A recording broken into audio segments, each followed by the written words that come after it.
1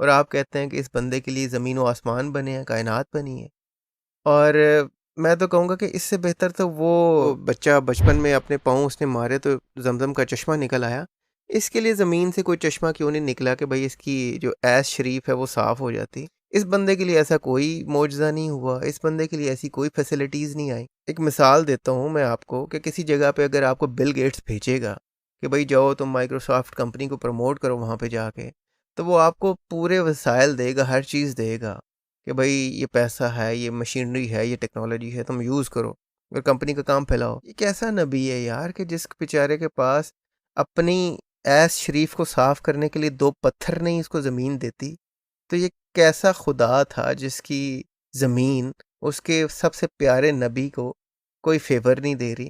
خیر، اب میں آپ کو آگے پڑھاتا ہوں کہ یہ حدیث جو ہے نبی صاحب کو جو 2 پتھر ملے اور تیسرا پتھر نہیں ملا، یہ کئی جگہ روایت ہوئی ہے۔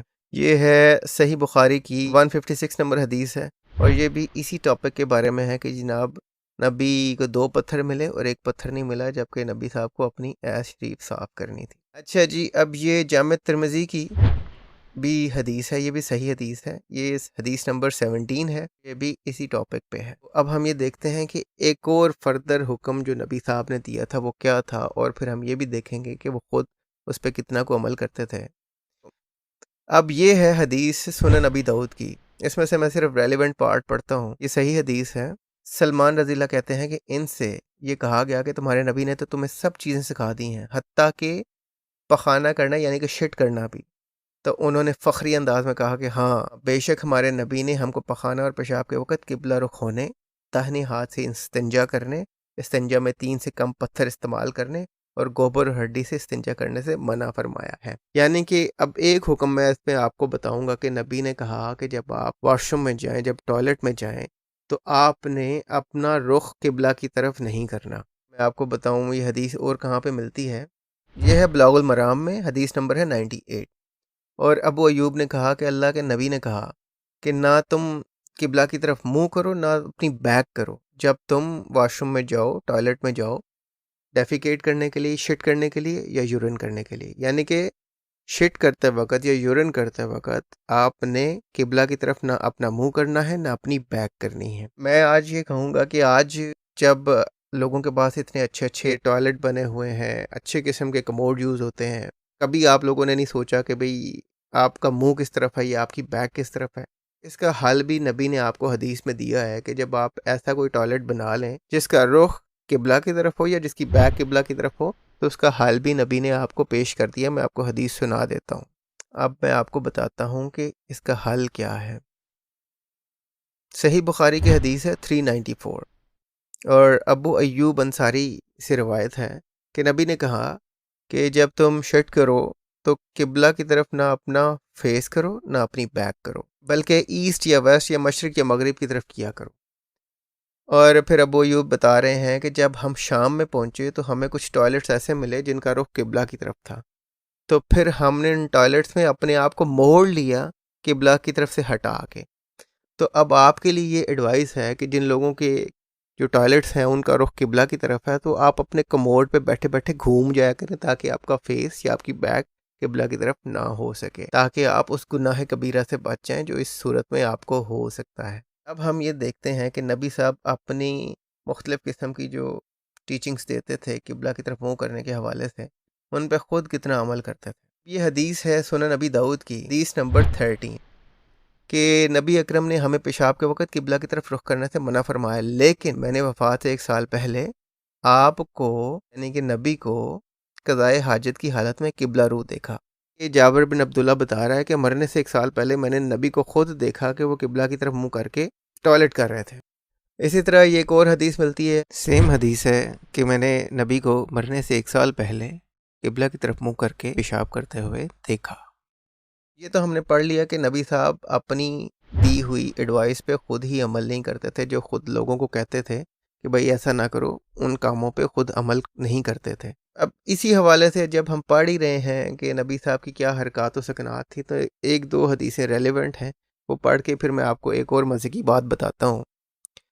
اب یہ حدیث ہے صحیح البخاری کی، اور ہم اس کو اردو میں پڑھ لیتے ہیں۔ 2471 نمبر ہے اس حدیث کا۔ تو ہم سے سلمان بن حرب نے بیان کیا کہ ہم سے شیبہ نے، ان سے منصور نے، ان سے ابو وائل نے، ان سے حذیفہ نے، کہ میں نے رسول کو دیکھا کہ نبی کریم ایک قوم کی کوڑی پر تشریف لائے اور آپ نے وہاں کھڑے ہو کر پیشاب کیا۔ کوڑی مطلب ڈمپ، یعنی کہ کوڑا کرکٹ والی جگہ پہ گندگی جہاں پر پڑی ہوئی تھی وہاں پر نبی صاحب تشریف لائے اور انہوں نے کھڑے کھڑے وہاں پر یورینیٹ کر دیا، پیشاب کر دیا۔ اسی طرح یہ حدیث ہمیں صحیح حدیث سنن ابن ماجہ میں ملتی ہے اور اس کا نمبر ہے 305۔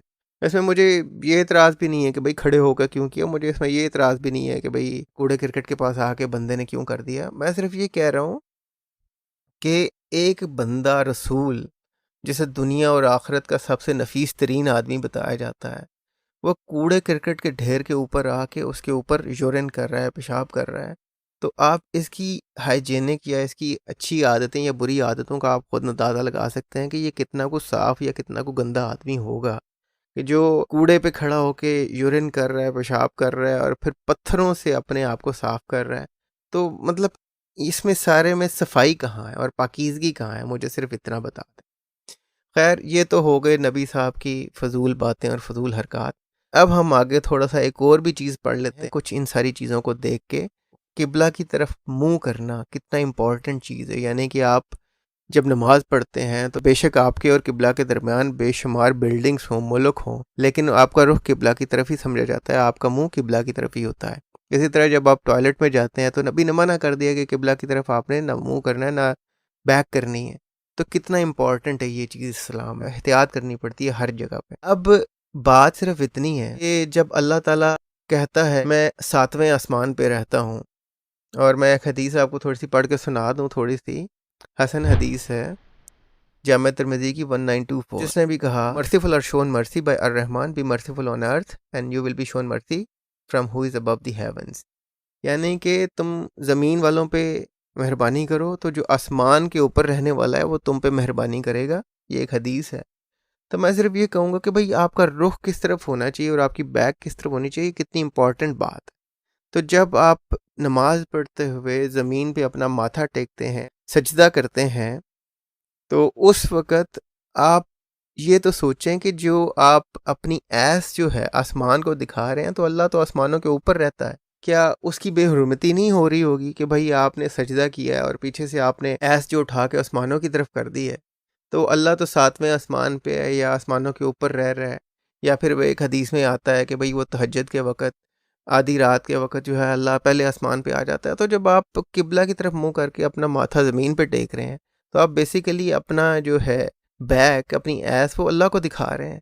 تو یہ اللہ کی بے حرمتی نہیں ہے؟ کبھی آپ نے اس بارے میں سوچا ہے؟ اس لیے میں آپ کو یہ کہوں گا کہ ان ساری چیزوں پہ غور کریں، اور ایسا نہ ہو کہ قبلہ کو سجدہ کرنے کے چکر میں آپ لوگ اللہ کی بے حرمتی کر رہے ہیں کہ جس نے بیسیکلی قبلہ اور یہ ساری چیزیں آپ لوگوں کے لیے بنائی ہیں۔ تو آپ لوگوں کو ان چھوٹی چھوٹی ڈیلیکیٹ چیزوں کا خیال رکھنا چاہیے۔ اور میں کہوں گا کہ نیکسٹ ٹائم جب آپ سجدے میں جائیں تو اپنی بیک کو زیادہ اوپر اٹھانے کی بجائے نیچے دبا کے رکھیں، تاکہ اللہ تعالیٰ کی آپ بے حرمتی نہ کریں، کیونکہ آپ کو تو پتہ ہے اللہ سب کچھ دیکھ رہا ہے، تو اللہ کو ایسی چیزیں تو نہیں دکھانی چاہیے۔ تو اسی پیغام کے ساتھ پھر ملتے ہیں کسی نئی ویڈیو میں، کسی نئے ٹاپک کے ساتھ، اور ہمارے انگلش کے چینل کو ضرور سبسکرائب کریں۔ اس کے علاوہ مجھے پیٹریون پہ ضرور سپورٹ کریں۔ Until next time, please stay away from Islam. Thank you.